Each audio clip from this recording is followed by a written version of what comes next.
Classificação indicativa. Livre para todos os públicos.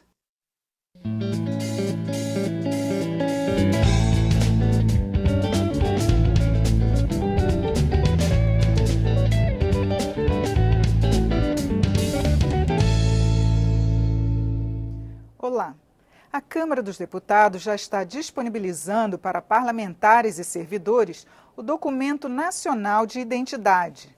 O DNI, válido em todo o território nacional, possibilitará a integração com outros documentos, como identidade, CPF, título de eleitor, a partir de um único documento. O entrevistado desta edição do Palavra Aberta é o representante da Câmara dos Deputados no Comitê Gestor da Identificação Civil Nacional, deputado Júlio Lopes, do PP do Rio de Janeiro. Eu sou Regina Assunção e o programa tem uma produção conjunta da TV e da Rádio Câmara. Bem-vindo, deputado Júlio Lopes. Obrigado, Regina. Queria que o senhor começasse falando para a gente exatamente como é que vai funcionar, como é que as pessoas vão poder ter acesso a essa identidade nacional.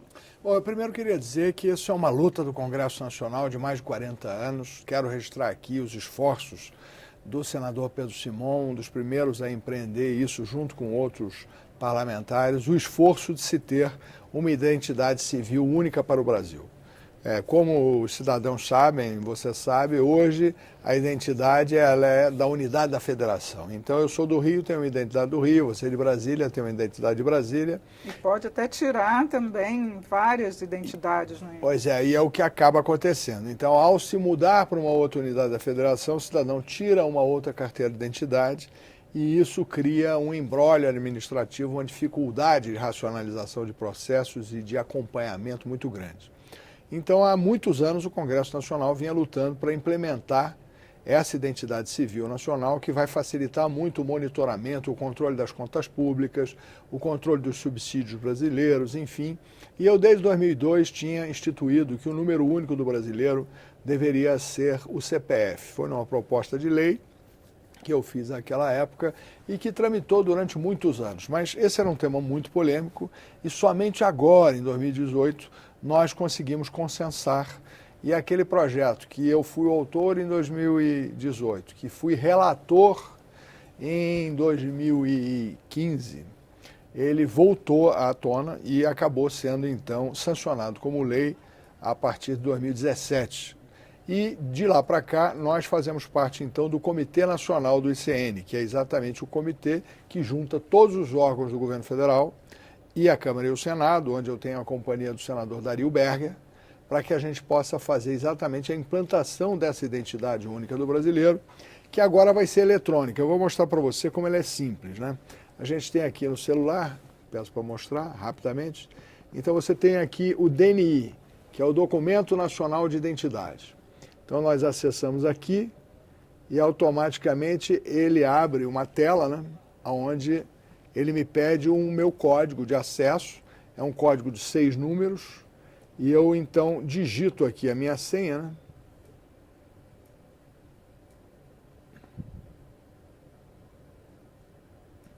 E ao digitar a senha, automaticamente ele começa a destravar e aparece então aqui a fotografia. Essa fotografia é num padrão que chama padrão AIFA, que é um padrão do FBI americano, que você tem 10 pontos faciais identificados. Só você, Regina, tem exatamente 10 pontos faciais exatamente como os seus. Não há outra possibilidade de uma outra pessoa ter essa mesma composição facial. Como a impressão digital. Exatamente. E isso aí se alia a quê? Exatamente aqui no QR Code, você tem a impressão digital, que é a sua biografia, a sua biometria, né, ou do dedo polegar ou do dedo indicador, e você tem aqui também toda a sua biografia. Então aqui nesse QR Code nós temos a foto em padrão de 10 pontos, nós temos a biometria e nós temos a biografia associados. E ao fazermos isso, aqui do lado é lançado uma hora e o segundo em que esse documento foi aberto. E passa a ser standalone, quer dizer, o que é isso? Isso aqui não precisa estar ligado na rede ou na nuvem para fazer uma transação, para fazer uma identificação. Então, o cidadão, ao chegar no posto de saúde, ele vai pura e simplesmente pegar esse QR Code, passar na frente do computador ou do leitor do posto de saúde, da delegacia de polícia, do posto do INSS, do posto do Ministério do Trabalho, aonde quer que seja, e todos os seus dados serão automaticamente transferidos àquele órgão que, a partir daquele momento, se relaciona eletronicamente com aquele cidadão. Assim como, Regina, nós mesmos nos encontrando na rua, poderemos passar nossos dados um para os outros, e todos os brasileiros poderão fazê-lo, apenas através do Bluetooth do telefone, passando todos os dados que nós queiramos através de um mero contato desse QR Code com o QR Code do outro. Assim como embarcar em avião e fazer todas as atividades que nós queiramos fazer. São 23 documentos que estarão aqui sintetizados. É muito moderno, muito eficiente e simplifica muito a vida do brasileiro. Agora, deputado, eu queria que o senhor falasse também para a gente da segurança desse documento, porque hoje a gente tem esses problemas até com o banco que investe em segurança eletrônica e ainda assim tem contas hackeadas. O que tem de segurança para garantir que esses dados não vão ser hackeados? É isso que eu estou te dizendo. Ao ser emitido esse QR Code, ele gera também um número de 1 segundo e o número da abertura. Então, como ele funciona standalone, ele vai passar exatamente aquilo naquele minuto, naquele segundo. Não há tecnologia disponível para se hackear ou para se interferir nesse processo depois que se estabelece esse QR Code. É um processo em que ele é gerado a partir do nosso impulsionamento aqui nos códigos. Quando você gira o seu código, ele impulsiona e estabelece um novo QR Code. O meu aparelho, ele nunca gerará o mesmo QR Code. Toda vez em que eu abrir, ele terá um novo QR Code relacionando a hora e o segundo em que eu abrir. Portanto, essa cronologia vai ser também observada. Então, ele até hoje é inexpugnável. E isso torna muito segura a operação. E aqui, você ainda vai poder colocar a sua CNH, o seu passaporte e uma série de outros documentos que não estão inseridos internamente dentro do DNI. O DNI congrega 23 documentos. Quais deles você podia dizer? Há inúmeros, o CPF, por exemplo, né, a carteira de identidade, enfim, inúmeros documentos, o seu atestado de residência, o seu RH sanguíneo, enfim, tudo que você quiser e puder, ele está aqui relacionando num único documento. Você não vai precisar apresentar mais um comprovante de residência, porque ele está inserido aqui dentro. Nem o Estado vai poder lhe permitir, lhe arguir sobre isso. Nós, na comissão que eu tive a honra de presidir aqui, junto com o senador Anastasia, que foi o nosso relator, nós fizemos um processo em que o Estado não poderá lhe exigir nenhum documento que a senhora já tenha entregue ao Estado. Então, nós vamos passar esse QR Code e ele não poderá lhe demandar um outro documento. Então, e o único número em que o cidadão vai se relacionar com o Estado é o CPF. Então, também não vai haver mais essa emissão de documentos de identidade pelos estados. Isso vai ser feito um único documento. Na realidade, o cidadão que quiser fazer a sua identidade no seu estado não estará proibido, mas perderá um pouco do sentido, né? Os institutos de identificação estaduais, eles serão chamados a emitir o DNI. Perderá sentido fazer a emissão de uma carteira de identidade estadual, por exemplo. Então, por quê? Porque passará a ser de exigência da relação do cidadão com o Estado brasileiro, o DNI.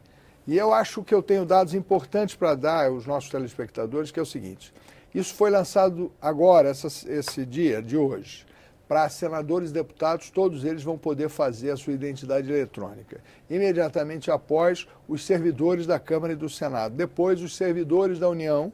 E em julho, já 80 milhões de brasileiros que já têm a sua fotografia e a sua biometria armazenadas lá no TSE, nesse padrão, que é exatamente para a segurança das eleições. Eles poderão exatamente também fazer a sua identidade eletrônica, ir votar com a sua identidade eletrônica, embarcar no avião com a sua identidade eletrônica, enfim, fazer todos os atos civis que eles desejem e ter muito mais segurança, por exemplo, também na compra de uma ação pela internet, por exemplo.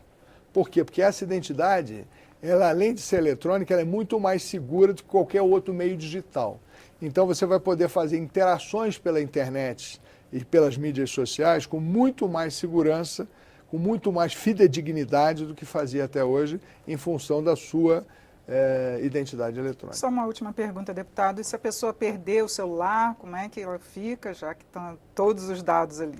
Olha, na realidade, a pessoa que abrir isso aqui, ela não vai ter como acessar esses dados, né? Porque você teria que ter o código e a biometria da pessoa para poder abrir. Então, é como se você perdesse a sua carteira de identidade de papel. Perdeu, perdeu.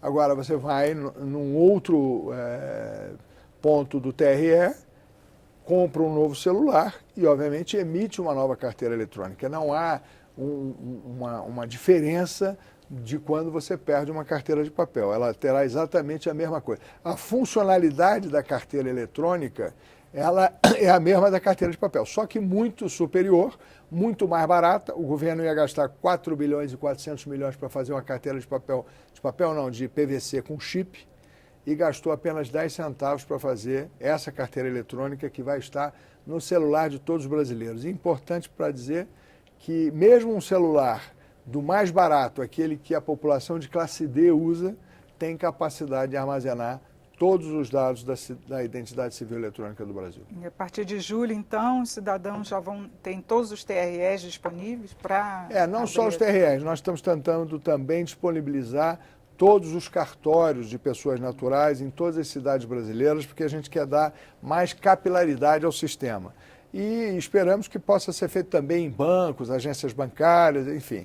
O que o TSE e nós, no Comitê Nacional do ICN, estamos tentando agora é fazer o maior número de convênios possíveis para que as pessoas possam, com a menor despesa possível, fazer o seu DNI eletrônico ou num cartório, ou no TRE, ou na Secretaria de Segurança, ou no Instituto de Identificação dos Estados. Deputado, muito obrigada por seus esclarecimentos aqui no programa. Eu que agradeço. Eu conversei sobre o Documento Nacional de Identidade com o deputado Júlio Lopes, que é do PP do Rio de Janeiro. Assista a esta e outras edições em nosso site, câmara.leg.br/palavra aberta. Eu sou Regina Assunção, agradeço a sua audiência. Até a próxima.